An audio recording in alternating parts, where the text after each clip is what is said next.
ज्यादा दुख की बात यह है कि जिनकी बदौलत से संसद में दलित वर्ग के सांसद पहुंचे हैं, मेंबर पार्लियामेंट पहुंचे हैं, वो भी अपनी अपनी पार्टियों के आकाओं को खुश करने के लिए दलित उत्पीड़न के मुद्दों पर अधिकांश चुप ही बैठे हैं।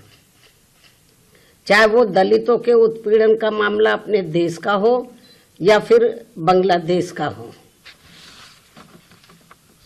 तो वही दूसरी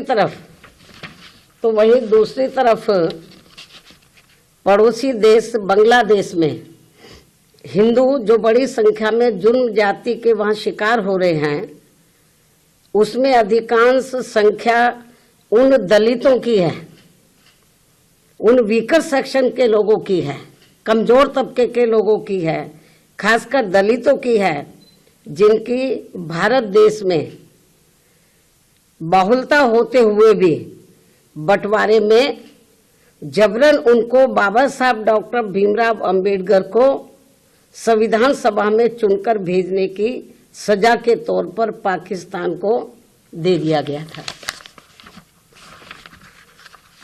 इस प्रकार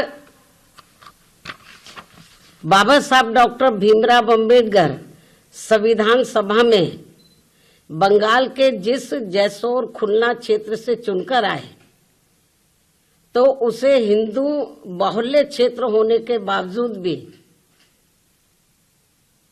षड्यंत्र के तहत पहले पाकिस्तान के हवाले कर दिया, जो अब बांग्लादेश में है।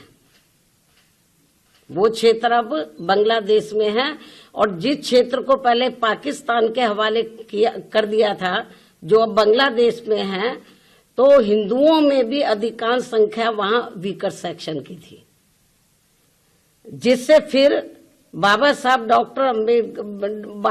डॉक्टर भीमराव अंबेडकर वहां से इस्तीफा देकर भारत वापस आ गए बांग्लादेश से। और ये सब जातिवादी खेल कांग्रेस पार्टी का था।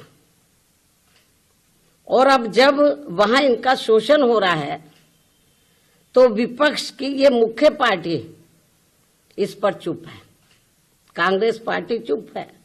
और अब वह केवल मुस्लिम वोट के लिए संभल चिल्ला रही है। इस मामले में कांग्रेस, सपा व इनके समर्थक दल एक ही थाली के चट्टे बट्टे हैं।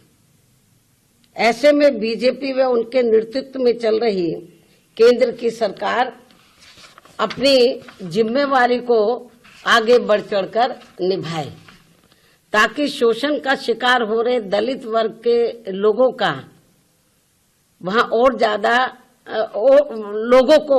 ज्यादा शिकार ना होना पड़े, जिनकी तादाद वहां बहुत ज्यादा है।